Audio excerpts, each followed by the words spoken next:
ጤና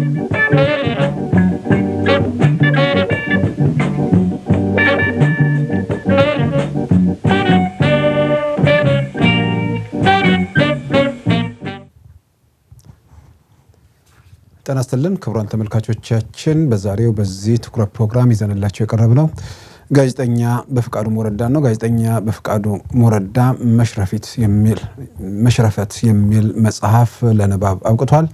ይህን መጽሐፍ መነሻ በማድረግ ከጋዜጠኛ በፍቃዱ ሞረዳ ጋር ቆይታ እናደርጋለን። ተከታተሉን።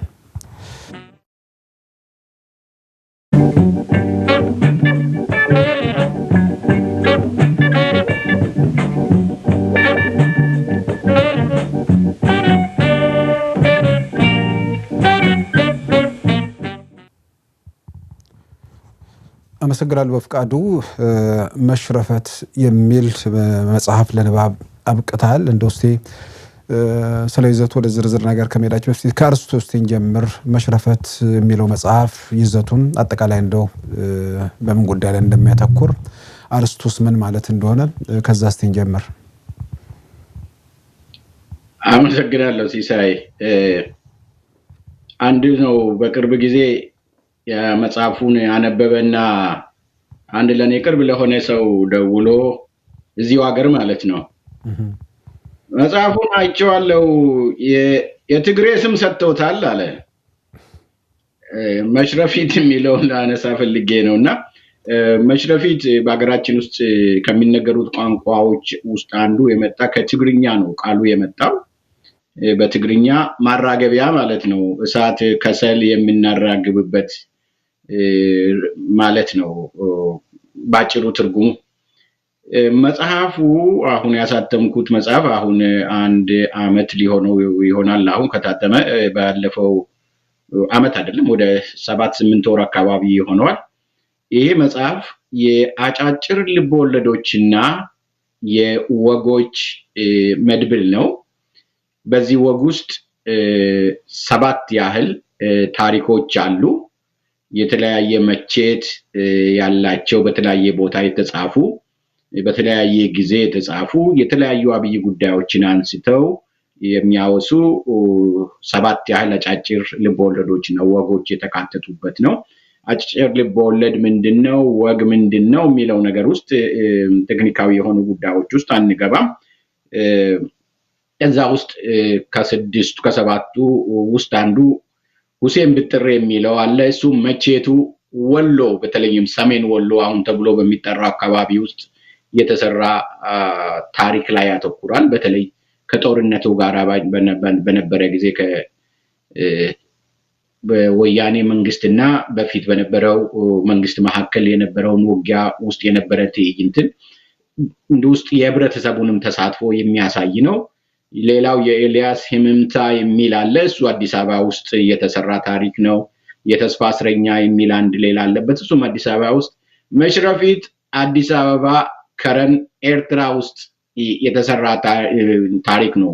መቼት የሚለው የትና መቼ የሚለውን ለማገናኘት ነው። ሌላው የደላላው እንግዳ የሚል አለ። ሐረርና አዲስ አበባ ውስጥ ነው። ሐረርን ታይበታለህ፣ አዲስ አበባን ታይበታለህ። ጉዞ ወደ ሶሶ የሚል አለ አዲስ አበባ። ሱላማጢስ የሚል ሌላ ታሪክ እዛ ውስጥ አለ። እሱ ኬንያ ነው።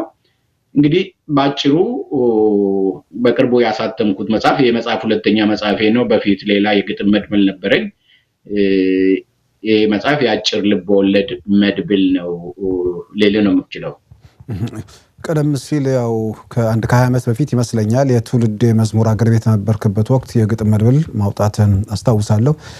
ይሄን መጽሐፍ በመግቢያዎቹ ላይ ባስቀመጥከው ረጅም ጊዜ ወስዶብሃል። እንግዲህ እዛ ላይ እንደጠቀስከው ከቢያንስ ከ20 ዓመት በላይ ነው።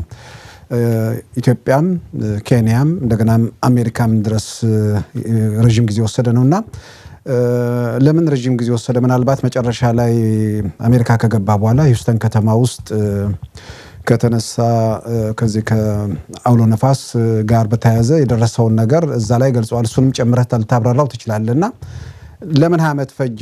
ማሳተም ስላልቻልክ ነው ወይስ ታሪኩን እያዳበርክ ስለመጣ ነው? ምንድነው? እንዳልኩ ታሪኩ ወጣ አይደለም።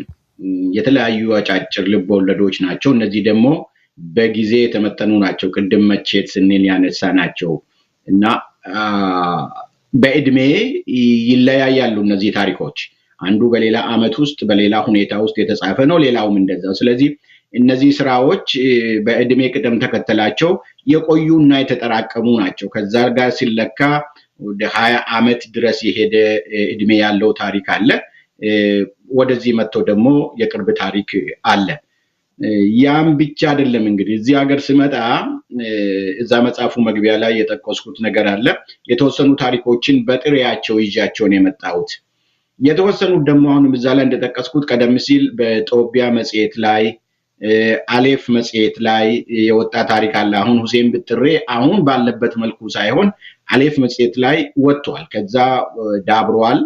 ይሄ የኤልያስ ምምታ የሚል ባይ ዲፎልት በዛ ጊዜ በተሰጠው ስም በሌላ ስም በጦቢያ መጽሔት ላይ ወጥቶ በዛን ጊዜ ሰዎች አንብበውታል። ሰፋ አድርገነዋል። ጉዞ ወደ ሴዮሶ የሚለውም በዚሁ መንገድ ወጥቶ ተነቧል። እሱም ሰፋ ተደርጓል፣ ታይቷል፣ አጥሯል። ያጠረም አለ፣ የረዘመም ቀጥኖ የነበረ የወፈረ አለ። ገጸ ባህሪያቱ ግን እንደዛው ናቸው። እንግዲህ 20 ያን ያህል ዓመት መጽሐፍ ሆነው አንድ ላይ ተደምሮ መጽሐፍ ሆኖ እስኪወጡ ድረስ የፈጀበት አንዱ ምክንያት ኑሮው ነው። እዚህ ሀገር ስደት ሀገር ከመጣው በኋላ ለኑሮ የምትሯሯጥበት ጊዜ አለ። ብዙ ከኔ የተሻለ ታውቃለህ ወይ ቀመሰው ያውቃል። ለስነ ጽሁፍ ስራ የሚያመቹ ብዙ ሁኔታዎች የሉ። እዚህ ደልቶ እየኖርክ ስነ ጽሁፍን ከምትጽፍ አገሬ ውስጥ ከፍቶ እየኖርክ የምትጽፈው ነገር የተሻለ ነው። መንፈሱ አለ። በዛ ህብረተሰብ ውስጥ እየኖርክ ነው ያንን መስራት የሚችለው። የሚያበረታታ አካባቢው ራሱ ተጽዕኖ አለ። ታውቀዋለህ ከኔ በተሻለ እና እዛ ላይም በግልጽ ቀጥቼዋለሁ። ከስራ ጋር ስትሮጥ እዚህ ሀገር ስትሬስ ድባቴው መከራ ነው። እሱ ነው እንግዲህ ከቤተሰብ ሁኔታ ጋር ተያይዞ በቶሎ እንዲያልቅ ያላደረገ የጊዜ ማጣት ማለት ነው። ጊዜን የመስጠት ጊዜ ማጣት ማለት ነው። እንደዛም ሆኖ አልተኛውም። በያዝኩበት ቦታ ሁሉ ይዤ እሄዳለሁ። የሚገርም ነገር ሌላ ስራ ነበረኝና ከዛ ስራ ለቀቁኝ። ጥሩ ስራ ነበረ። ምክንያቱም ጊዜ አጥቼ ነው። ሰዎች ምን አሉኝ? ታክሲ ብትነዳ እኮ ጊዜ ታገኛለህ አሉኝ። ኦኬ በቃ ይሄ ስራ ይቅርብኝ። ይሄን ነገር አጠናቅሬ ከራሴ ላለመጣል ታክሲ ነዳለው። ኮምፒውተር ገዛው፣ ላፕቶፕ ገዝቼ እዛች ውስጥ መስራት ሞክሬ ነበረ። አልሆነም። እንደዛም ሆኖ አልተሳካም። ለዚህ ስራ ብዬ ሌላ ስራ ለቅቄ ታክሲ መንዳት ጀምሬ ነበረ። አቆምኩኝ፣ እሱንም ተውኩኝ። በዛ ምክንያት ነው ሲጎተት 20 ዓመት ቆየ። መጨረሻ አንተ ቅድም ያነሳው ጉዳይ ነበረ፣ የተፈጥሮ ጉዳይ። ይሄ ሄሪከን የሚሉት ሃርቪ የሚባል ሄሪከን መጥቶ ከተማችንን አተረማምሷት ነበረ። 4-5 ቀን ያክል ከቤት አልወጣንም። እኔ ያቺን ጊዜ ተጠቀምኩበት። በተለይ ታይፕ ማድረጉ ጉዳይ አንዳንዶቹ በተለያየ ጊዜ ስለጻፍኳቸው በተለያየ ሶፍትዌር በተለያየ ፎንት ነው የተጻፉት። እነሱን አንድ ላይ ማምጣትም ነበረብኝና ያቺን ጊዜ ተጠቅሜ አንድ ላይ ኮምፓይል አደረኩት ማለት ነው። እንግዲህ እዛ ላይ አንድ ቦታ ጠቅሼ አለ። እዚህ ሀገር ከመጣው በኋላ ገና መቋቋም እንደጀመርን ከአንድ ዓመት በኋላ የነበርንበት ቤት ተቃጠለ በድንገት። አንድ ሰዎች ጓደኞቼ የሰጡኝ እዛ መግቢያ ላይ በምዝጋና ውስጥም ጠቅሼ ያለው የላከልኝ ወዳጄ ኮምፒውተር ነበረች፣ ከኔ ጋር ተሰዳ ነበረ። እሷ ላይ ጽፌ ያዝኩት በሙሉ እዛ ውስጥ ነበረ። ቤቱ ሲቃጠል ኮምፒውተሩም አብሮ ሁሉ ነገራችንን ማውጣት አልቻልንም፣ አብሮ ተቃጠለ። አጋጣሚ ሆኖ የእሳት አደጋ ሰራተኞች መጥተው እስቲ ሁሉንም ካረጋጉ በኋላ ውስጥ ገብቼ የሆኑ ኮተቶችም ስፈልግ እቺ ኮምፒውተር ግማሽ ጎኗ ተቃጥሎ ላፕቶፑን አገኘኋት፣ ይዤ ወጣሁ። ከዛ አንድ ጓደኛዬ ጋሻው ደበላ የሚባል ሰው አለ እዚህ ሀገር፣ በኮምፒውተር ባለሙያ ነው፣ በኢትዮጵያን ኮሚኒቲ ውስጥ ነው የሚሰራው። እጄ ሰጠሁት። እሱ ጋር ቆይቶ አንድ ምስራች በጣም አለቀስኩኝ። ሁሉ ነገሮቼ እዛ ውስጥ ጠፍቷል። ሌላ ስደት ከሄድኩበት ጊዜ ጀምሮ ከአዲስ አበባ ወጥቼ ኬንያ እስከገባሁበት እዛ እስካለው በእጅ የጻፍኩበት ማስታወሻ እሱ ተቃጥሎ ጠፍቷል። እሱም የሚያቃጥል ነው። እቺኛ ኮምፒውተርም ተቃጥላለች ብዬ ተስፋ ቆርጬ ነበር በጣም ተመልሼም እንደማልጽፍ ለራሴ ቃል ገብቼ እንደማልችልም በኋላ ያጋሻው ሃርድ ዲስኩ ደና መሆኑን ዶክመንቶች እዛ ውስጥ ያሉ ደና መሆናቸውን የምስራች ነገረኝ ትልቅ ተስፋ ዘራና ከሞት የዳኑ ናቸው እነዚህ ስራዎችም ለማለት ፈልጌ ያ ቢሆን ኖሮ ተመልሼ አልጽፍም ነበር አበዳን አልመለስበትም ነበርና በዚህ አይነት ታሪክ ውስጥ ነው ያለፈው ይሄ ነው የኑሮ ውጣ ውረድ የታሪኮቹ በተለያየ ጊዜ መጻፍ እና የጊዜ ማጣት ነው የስደት ዓለም ያሳደረብኝ ተጽኖ ነው ያና ረጅም ጊዜ ውስጥ እንዲወስድ ያደረገው ለማለት ያህል ነው አመሰግናለሁ በፍቃዱ እንግዲህ ከቃጠሎ ጋር ተያይዞ ያው ሃርድ ዲስኩ ተርፎ ከዛ ለመጻፍ እንደተበረታታ ገልጻል ከዛ ጋር ተያይዞ ደግሞ ባለውለታይ በሚል የጠቀስካቸው ሰው አሉ ከሳቸውን ባሻገር እንግዲህ አንጋፋውን ጋዜጠኛ ክፍሌ ሙላትን ጨምሮ በርካታ ሰዎችን ባለውለታዮች በሚል እዛ መጽሐፍ ላይ ዘርዝርሃል ምናልባት እሱንም ከዚህ ጋር ያያዘማንሳት ከቻልክ በሌላ በኩል እንግዲህ መጽሐፉ አገር ቤት ነው የታተመው በቅርቡ ምናልባት አንድ አመት ይሆናል መሰለኝ ኢትዮጵያን ሄደ ነበርና ያኔ ነው ወይ ያኔ በሄድክበት ሁኔታ መጽሐፉን ጨርሰ መሄድ አጋጣሚውም ሁኔታዎች መለዋወጣቸው እሱም ጠቅሞ ነው ወይ ይሄ ነገር እንትን ያለው ምናልባትም ደግሞ መጽሐፉ ያው አገር ቤት ሰው ወደ 7 ወር እንደ ከታተመ 7 ወር እንደቆየ ገልጸሃልና እንዴት ነው ምላሹ ከሰው ያነበቡ ሰዎች ይኖራሉና በእነሱ በኩል ያለው ነገር እንዴት ነው ስርጭቱስ ምን ይመስላል መጽሐፉን እዚህ ሀገር ከጨረስኩት እንዳልከው ባለፈው አመት ወደ ጁላይ ነሐሴና ሐምሌ ነው ወደ ኢትዮጵያ ሄድኩት ገና አመት አልሞላም ያንዱ የጉዞዬም ዓላማ ቤተሰቤንም ሀገሬንም ወንድም ጓደኞቼን ሁሉ ለማየት ነው ሌላኛው ይሄንን መጽሐፍ እዛ ለማሳተም ነው ለምንድን ነው ይሄን ያልኩት ይሄንን ስራ ሲሰራ እዚህ ሀገር ሆኜ ያንን መጽሐፍ በጻፍኩበት ጊዜ ሁሉ ኤዲት ሳደርግ ሁሉ አንድ ለራሴ ቃል የገባሁት አለ የፈጀውን ጊዜ ይፍጅ የፈለገው ነገር ይምጣ ይሄን መጽሐፍ የመጀመሪያውን እትም ሀገሬ ገብቼ ነው ማሳተመው ይሄ ደግሞ ይመጣል የሚል ለራሴ የገባሁት ቃል ነበር እንጂ እዚህ ሀገር ማሳተም ይችል ነበር ሃርቪ ካለፈው አሁን 2 አመቱ ነው ልክ በሱ ማግስት ተነስቼ ማተሚያ ቤት ሄጄ 500ም 1000ም ኮፒ ማሳተም ይችል ነበር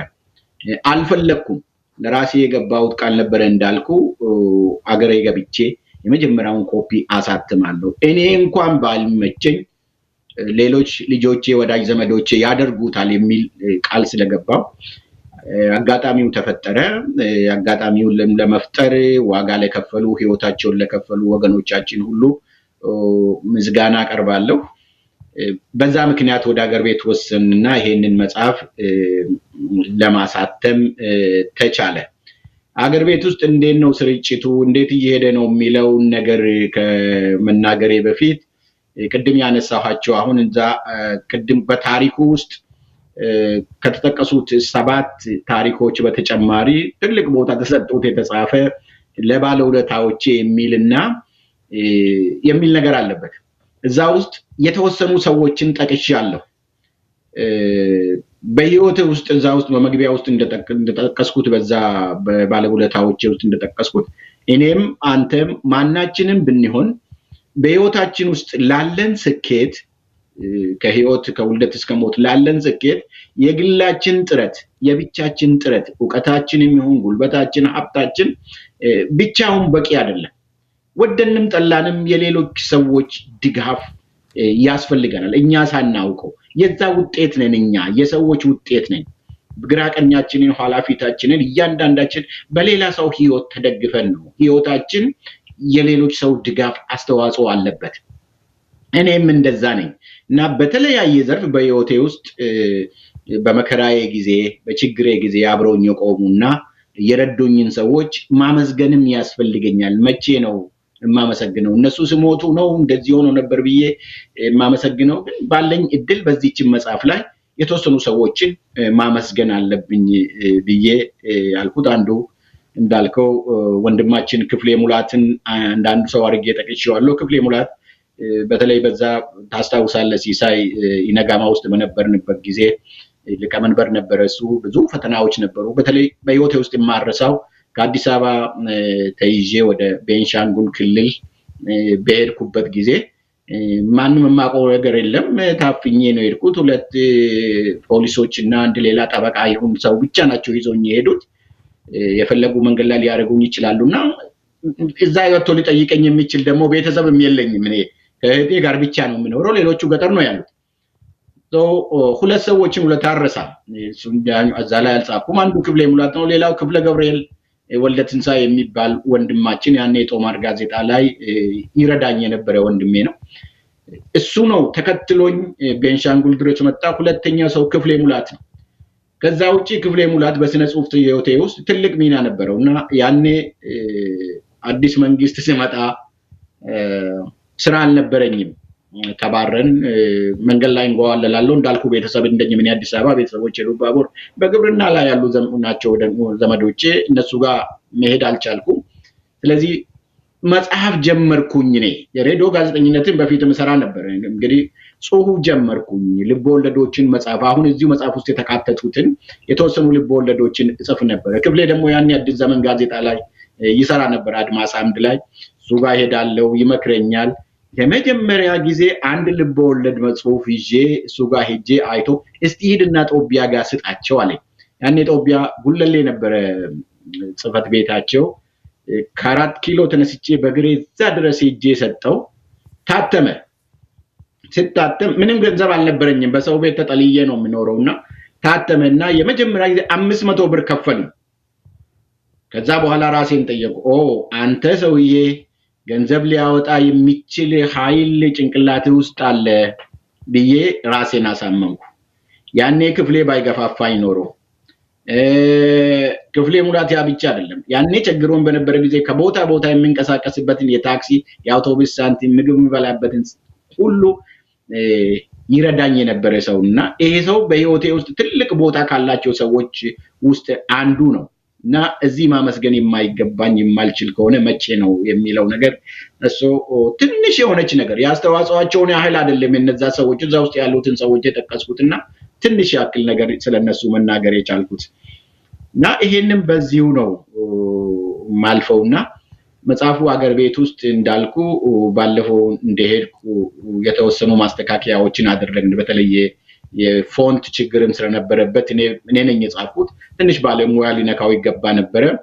ትንሽ የዲዛይንም ነገር ደግሞ ባለሙያዎች ነካኩት። ጊዜም አልነበረኝም። እኔ ከአሳታሚው ጋር ሄጄ የሰጠውና ወደዚህ ወደ አገር ቤት ወደ አሜሪካ ተመለስኩኝ። እኔ እንግዲህ የሚገርመው ነገር እቺ መጽሐፍ ታሪካዊ ነች እያልኩ ነው ያለሁት። ብዙ ታሪክ እንዳላት አውርተናል። ሌላ ታሪክ እንደገና እዛም ሄዳ አስመዘገበች። ማተሚያ ቤት ከ6 ወር ነው የቆየው ይሄ መጽሐፍ።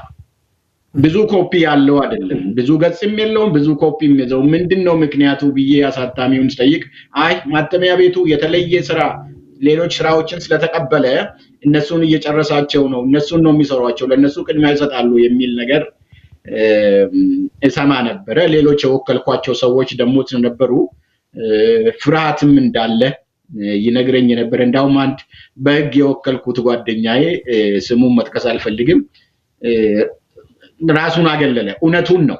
ቤተሰብ አለው፣ ሌሎች ፍርሃቶች ሊኖሩ ይችላሉ። ሌሎች ከዚሁ ስም በተለይ ከስሙ በስተጀርባ ሊመጡ የሚችሉ የሚወሩ ነገሮች ሊኖሩ ስለሚችሉ ሊፈራ ይችላል። በዛ ምክንያት ነው ማተሚያ ቤት የቆየው የሚለውን ነገር አላውቅም። እውነትም እንደተባለው እዚህ ሆኜ እንደሚሰማው ማተሚያ ቤቱ ብዙ መጽሐፍት ብዙ ስራዎችን ስለወሰደ በዛ ምክንያት አዘግይቶት ነው የሚለውን ነገር አላውቅም። እርግጠኛ አይደለሁም እዛ ስላልነበርኩ ማለት ነው። እንደምንም ተብሎ ሌሎችም ሰዎች ጣልቃ ገብተውበት ልክ ማተሚያ ቤት ገባ በ6ኛው ወሩ እንደዚህ ታትሞ ወጥቷል መጽሐፉ። ከወጣም በኋላ ደግሞ አንዳንድ የሚታዩ ነገሮች የምሰማቸው ነገሮች አንዳንዴ መገረምን የጫሩብኝ ነገሮች ናቸውና ይሄንን ነገር ለመጀመሪያ የነገረኝ ጓደኛዬ በርናባስ ወልዱ እዛ ዲሲ ነው ያለው። ከበሩን የሰራልኝ ሽፋኑን የሰራልኝ እሱ ነው። አገር ቤት ጓደኞቹ ጋር ደውሎ እንደ መጽሐፉ እኮ አዘዋሪ እጅ የለም ምንድነው አለኝ። እኔ እንጃ እና ምን አሉ ነገረኝ። መጽሐፉ ከመታተሙ በፊት ማስታወቂያዎችን አወጣ ነበረ በፌስቡክም ጓደኞቼም እና አንዳንዶቹ ስሙን ለምንድን ነው የማትቀይረው ይሉኝ ነበር። ስሙን ቀይር። ሌላው አንድ ታዋቂ ደራሲ ጓደኛዬ እንዲሁ ይሄ ስም ጥሩ አይደለም፣ በተለይ በቲፒኤልኤፍ እና በህወሓት እና በለውጥ ኃይሉ በዶክተር አብይ በሚመራው የለውጥ ኃይል መካከል አለመግባባቱ ሲመጣ በተለይ የቲፒኤል ደጋፊ የሆኑ ሰዎች ለዶክተር አብይ መሽረፊት የሚል ሰጥተዋል፣ ስም ሰጥተው ነበረ። እንደ ይሄው ቅድም ያልኩ ደራሲ ህወሓት ለአብይ አህመድ የሰጠችው የፈረስ ስም ነው ብሎኝ ነበረ። እንደዚህ አይነት ስም ሰጥተው ነበረ። አንዳንድ ወፈፌ ሰዎችም ደግሞ ዘፈን ሁሉ እስከ ማውጣት የደረሱበት ነገር ነበርና አንዳንድ ሰዎች ከዛ ጋር አያይዘውታል ይመስለኛል። እንዳልኩ ጓደኛዬ እንደነገረኝ ይሄ በርናባስ እንደነገረኝ እና የሱ ጓደኞች እንደነበሩት እንደ የጠቅላይ ሚኒስትራችንን ስምማ እንደዚህ የሚያጎድፍ ስራ አናዞርም አንይዝም ብለው ነገሩኝ አዘዋሪዎች ለጓደኞች ያለና ነገረኝ። እንዳልኩ ይሄ ታሪክ የተጻፈው በተለይ መሽረፊት የሚባለው ታሪክ የተጻፈው 30 ምናምን ዓመት ነው። ከከረን ነው የጀመረው። ጦር ላይ ውስጥ የተሰራ ነገር ነው። ታሪኩም ያኔ ነው የተሰራው። እኔ ዛሬ ለተፈጠረው አለመግባባት ዛሬ ለተሰጠው ለሚሰጠው ቅጽል ብዬ ያንን ስም ለመቀየርም አልሄድም እንዴ አልፈለኩም።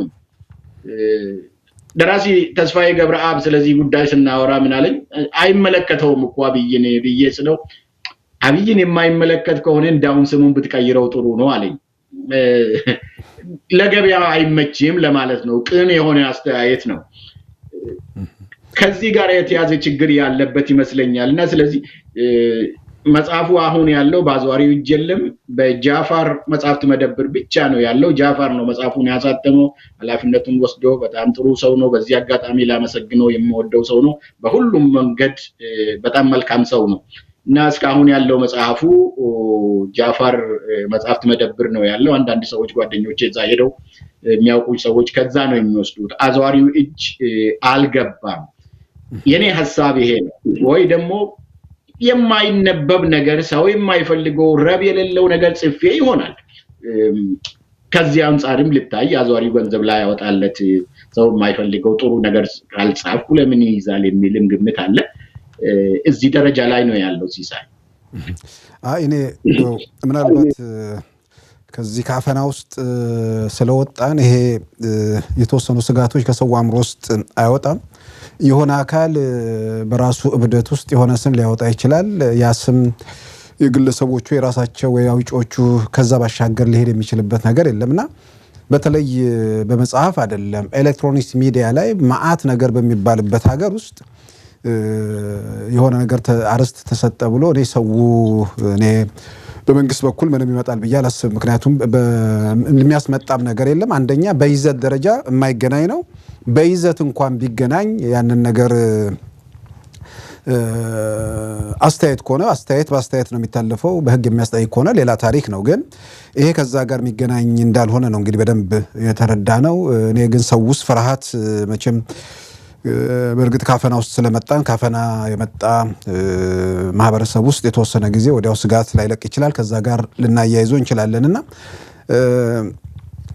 በልብ ወለድ ደረጃ ነው እንግዲህ ምናልባት ልብ ወለድ ኢትዮጵያ ውስጥ ያው በተለይ የማንበብ ልማድ ያላቸው አንባቢዎች ናቸው ብዙ ጊዜ ትኩረት የሚያደርጉት። አሁን ደግሞ ኮሮና ቫይረስ ጋር ተያይዞ ሰው በአብዛኛው በቤቱ የተወሰነበት ሁኔታ ነው ያለው። በቤት ሲወሰን ደግሞ በተለያየ መንገድ የገቢ ማጣት እንዳለም እናውቃለን።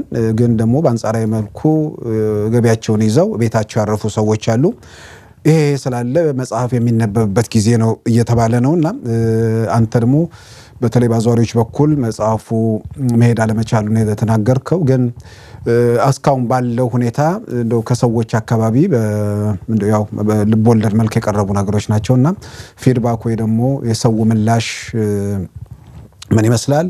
እንደው መጽሐፉንም በስፋት ለማሰራጨት አሁን ቀደም ሲል ያልከው ችግሮቹ የዛ ምክንያት አለመሆናቸውን አስረድቶ ለማሰራጨት የሚቻልበት መንገድ ላይ እየሰራችሁ ነው ወይ? እሱን አንድ ላይ እንትን ብትልኝ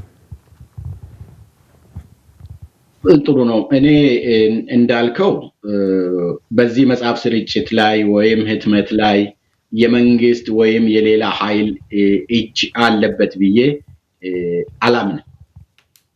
አንተ አንስተዋል። አንዳንዴ ነፃነትንም ስና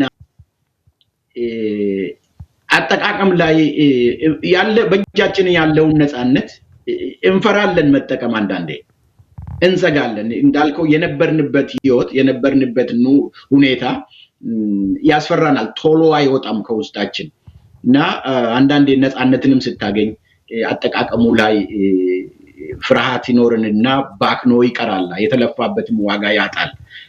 ይሄው ነው ብዬ አስባለሁ። ከዛ ውጪ በፊድባክ በኩል አገኛለሁ፣ ሰዎች ይጽፉልኛል በግል አንዳንድ ታሪኮችን ከዛ ውስጥ እየጠቀሱ ይሄንን አይቼ አለቀስኩ፣ ይሄ ጥሩ ነው። በተለይ በቋንቋ ጉዳይ ላይ መጽሐፉ በተጻፈበት ቋንቋ ላይ ሰዎች ደጋግመው ጥሩነቱን ነግሩኛል። በአማርኛ ሁለተኛ ቋንቋ በሆነ ቋንቋ ነው የጻፍኩት። አማርኛ የመጀመሪያ ቋንቋ አይደለም፣ እኔ አፍ የፈታሁበት ቋንቋ አይደለም። ግን እንደዛም ሆኖ ሰዎች ጥሩ ነው ይሉኛል። ከዛ ውጪ እንግዲህ እንዳልኩ የስነ ጽሁፍ ጉዳይ በአጠቃላይ የሰው ጉዳይ ነው፣ የሰው ባህሪ እና የሰው ኑሮ ጉዳይ ነው። እነዚህ ጽሁፎች ውስጥ የተካተቱት ነገሮች እያንዳንዳችን ያለፍንበት፣ አንተ ያለፍክበት፣ እኔ ያለፍኩበት፣ የአንተ ዘመዶች፣ የኔ ዘመዶች፣ ወገኖቻችን ያለፉበት ህይወት ነው። በተለያየ አቅጣጫ እዛ ውስጥ የተገለጹት። አንተ መጽሐፍ ጽፈሃል ከዚህ በፊት። አንተ በጻፍከው መንገድ ይሄንን ታሪክ እንደወረደ መጽሐፍ ይቻላል። ልዩነቱ ምንድነው? አንተ ከጻፍከው ታሪክ፣ ካንተ ልምድ፣ ከህይወት ልምድ፣ ሌሎችም ከጻፉት የህይወት ልምድ ይሄ መጽሐፍ የሚለየው ምንድነው? በልብ ወለድ መልክ ገጸ ባህሪ ተፈጥሮለት ግጭት ተሰርቶለት፣ በስነ ጽሁፍ ውስጥ ግጭት የሚሉት ነገር አለ። ሰው ከአካባቢው ጋር እና ከራሱ ጋር የሚያደርገው ግጭት ታክሎበት በዛ መልኩ የተሰራ እንጂ የእያንዳንዳችን ታሪክ ነው። የእያንዳንዳችን ለቅሶ፣ የእያንዳንዳችን ሳቅ፣ የእያንዳንዳችን ሀዘን ነው ያለፍንበት ባለፉት 30 ዓመታት ውስጥ። የኤልያስ ምምታ የሚለውን አሁን እዛ ላይ ብታይ 4 ኪሎ ባለች አንዲት ፌርማታ ውስጥ ዩኒቨርሲቲ 4 ኪሎ ዩኒቨርሲቲ ፊት ለፊት አንዲት ፌርማታ ላይ የሚያድር ሰው ነው ዋናው ገጸ ባህሪ እዛ ላይ የሚጫወተው።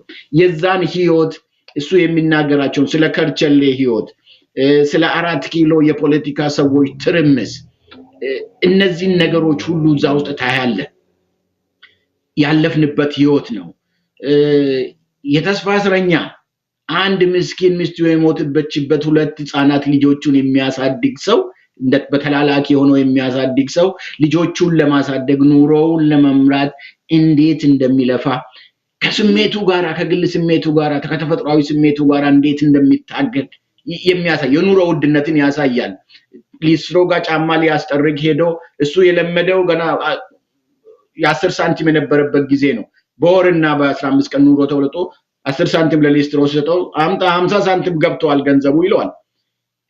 ደሞዙ የለም፣ ኑሮ ግን ሰማይ ላይ ሄዳል። የአውቶቡሱ የታክሲው ዋጋ እየጨመረ በሚሄድበት ጊዜ ሌላው ቢቀር ያ ሰው ሴተኛ ዳሪ ቤት ሄዶ እንደማንም ሰው ማለት ነው ስሜት አለው፣ ማንም ያለው ሄዶ ለስሜቱ ሲደራደር ዋጋ ሰማይ ሲደርስበት ጥሎም ይሄድበታል። ገንዘቡን ሊያወጣ ያስብና ልጆቹን ያስባል። ይሄ ማናችን ያለፍንባቸው ህይወት ነው። ሱላማጢስን ውሰድ። ስደት ኬንያ ውስጥ እንዴት ልጆቻችን፣ ሴት ልጆቻችን ወደ ሀገር ውጭ ሀገር እንደሚሰደዱ፣ ምን አይነት ስቃይ እንደሚያዩ ይሄንን የሚያሳይ ታሪክ ነው። ይሄ ሁሉ የእያንዳንዳችን ህይወት በተለያየ ቦታና መቼት የእያንዳንዳችን ህይወት ያለበት ታሪክ ነው ይሄ ታሪክ እና ሁሉንም ሰው ይመለከታል። የተቀዳው ከኛ ህብረተሰብ ውስጥ ነው። ይሄንን ነገር ሰዎች እንዲረዱልኝ እፈልጋለሁ። በሁለተኛ ደረጃ እንግዲህ ይሄን መጽሐፍ የበለጠ ደግሞ ለማስተዋወቅ እቅድ ነበረን። አሁን ወደ ኢትዮጵያ ሄደ። ይሄ ኮሮና ባይኖር ኖሮ በዚህች ሰዓት በዛሬዋ ቀን እኔ ኢትዮጵያ ውስጥ ነበርኩኝ። ብዙ ጓደኞቼ፣ አንተ የምታውቃቸው ሌሎች ጓደኞቼ ያኔ ተገናኝተን ይሄንን ቡክ ሳይኒንግ አዘጋጅተን መጽሐፉን እንመርቃለን የሚል ሐሳብ ነበረን። ብዙ ነገሮችንም የሆቴል የመሳሰሉትን ጉዳዮች ሁሉ በጣም ቅርብ ከሆኑ ሆቴል ካላቸው ወዳጆቼ ጋር ተነጋግረን በነፃ ሆቴል ሁሉ አግኝተን ነገሮችን ካዘጋጃጀን በኋላ ይሄ ነገር መጣ፣ ተበላሸ፣ ትኬት ሁሉ ምን ብሉ ከቆረጥኩኝ በኋላ ይሄ ችግር መጣና ቀረ። ዋናው ነገር ይሄ መጽሐፍ ቅድም ያልኩህን ታሪክ ለሰዎች ማካፈል ብቻም ሳይሆን እኔንም እንደገና ከሰዎች ጋር ያስተዋውቀኛል፣ ድልድይ ይሆናል የሚል ነው። ይሄን ቡክ ሳይን የምናዘጋጅ ብለን ስንል የመጽሐፍ ምርቃት እንደምንለው በርካታ ጓደኞቼ፣ ዘመዶቼ፣ ወገኖቼ ጋራ ለመገናኘት እድል ይፈጥርልኛል የሚል ግምት ነበረኝ። እውነቱን ለመናገር እኔ ከዚህ መጽሐፍ ሽያጭ ትርፍ አግኝቼ ገንዘብ አግኝቼ ኑሮዬን አሻሽልበታለሁ፣ ሀብታም ሆንበታለሁ የሚል ነገር ጭንቅላቴ ውስጥ የለም፣ አልነበረም፣ አሁንም የለም እና ከሰዎች ጋር ያገናኘናል፣ ታሪካችንን ሼር እናደርግበታለን፣ እንካፈልበታለን የሚል ግምት ነው እምነትም ነው የነበረኝና ሰውን በዚሁ መንገድ ብረዳኝ የተለያየ የኔን ህይወት አይደለም ለሰው መልጬ የሰጠሁት ገጸ ባህሪ ፈጥር የራሱን ህብረተሰቡ የራሱን ህይወት ነው መልሼ የሰጠሁትና የራሱ ነው ሰው የኔ አይደለም መጽሐፉ ካሁን በኋላ የራሱ የሰው ነውና በዚህ መንገድ ነው አግኝቼ እንደሆነ አላቅም ያነሳሁን ሐሳብ ጥያቄን አግኝቼው እንደሆነ አላቅም ይሄ ነው የሚሰማኝ ሲሳይ። ያው ጋዜጠኛ በፍቃዱ ሞረዳ ኢትዮጵያ ውስጥ የፕሬስ ነፃው ፕሬስ ውስጥ በጦማር ጋዜጣ ባለቤትነትና አዘጋጅነት ያው ረጅም ጊዜ አገልግለሃል። እንደገና ወደ ስደት ከወጣ በኋላ በኦኤምኤን ቴሌቪዥን የአማርኛ ዝግጅት ክፍል እንደውም በኋላም ደግሞ በኢሳት ኦሮምኛ ክፍል ላይ ያው ረጅም ጊዜ አገልግለሃል። በጋዜጠኝነት ከ30 ዓመታት በላይ ልምድ ያዳብረሃል። መጽሐፍትም ጽፈሃል።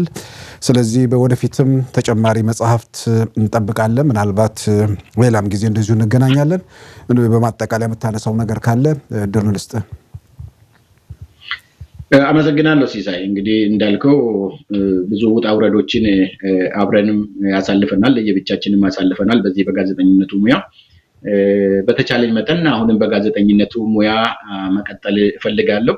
በአብዛኛው ነፍሴ ያለው ወደ ግጥም አካባቢ ነው ያለውና ሁለተኛውን የግጥም መጽሐፌን ኦልሞስት ጨርሻለሁ ለማለት ይቻላል። ልክ ሃርቪ ለዛኛው ታሪክ እንዳመቸኝ ኮሮና ደግሞ መጥቶ አሁን እዚህኛው ላይ እገዛ አድርጎልኛል። ሁለተኛውን የግጥም መጽሐፌን ጨርሻለሁ ለማለት ይቻላል። የተወሰኑ ግጥሞችን ብቻ ፖሊሽ የማድረግ ጉዳይ ነው የሚቀረኝ። እሱን ይዤ እመጣለሁ እግዚአብሔር እድሜ ከሰጠኝ። ከዚህ በኋላ አንድ ሙሉ ልቦለድ መጽሐፍ እሞክራለሁ።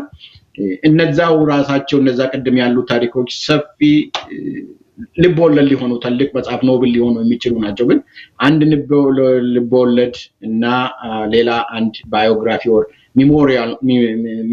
ሚሞር ነገር መጽሐፍ ደግሞ ፈልጋለሁ። እንደዚሁ በህይወት ልምዴ ውስጥ ያለኩበትን ነገር መጽሐፍ አስባለሁ። ግጥሜ ግን እየደረሰ ነው። በተቻለ መጠን አንባቢ ደራሲ የትኛውንም ደራሲ የኔ ብቻ አይደለም የትኛውንም ደራሲ የሚጠቅም የሚያሳድገው ነገር የሚያበለጽገው ነገር ክሪቲክስ ነው፣ ሂስ ነው። በዚህ ነገር አልዳበረም የኛ ሰው ይመስለኛል፣ ወይ ደግሞ ጊዜ የማጣት ጉዳይ ይመስለኛልና በተቻለ መጠን አንብቡ፣ ሂስ ስጡኝ። የሰራሁት ቆሻሻም ነገር ካለ እዚህ አካባቢ ላይ ቆሻሻ ይሄን ጥሩ ስራ ሰርተሃል በሚል ነገር ሰዎች አስተያየታቸውን እንዲሰጡኝ ያላነቡቦትም ደግሞ እንዲያነቡ ራሳቸው ማንነታቸውን እዛ ውስጥ ሄደው እንዲያዩት እጋብዛለሁ። በዚህ አጋጣሚ ቅድም ያልኩት ያነሳሁት ልጅ አለ በተለይ ጃፋር እያደረገ ላለው ጥረት ላደረገው ነገር ሪሊ በጣም አመሰግናለሁ። ከሱ ጋርም ሆነ የረዱኝን ጓደኞቼን ነፃነትን ለቤዛን በዚህ አጋጣሚ ባመሰግናቸው ደስ ይላኛል። እኔ ርቄ ነው ያለሁት እንደራሳቸው ጉዳይ አድርገው የለፉበት እነዚህ ሰዎች ናቸውና አመሰግናለሁ። አንተንም አመሰግናለሁ። ለዚህ ሳይ እሳትንም አመሰግናለሁ ለዚህ ለሰጣችሁ እድል። እግዚአብሔር ይስጥልኝ። በጣም አመሰግናለሁ በፍቃዱ። እግዚአብሔር ይስጥልኝ።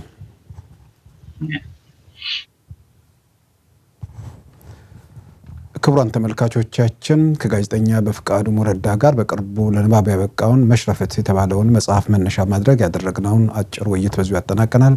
ጤና ይስጥልን።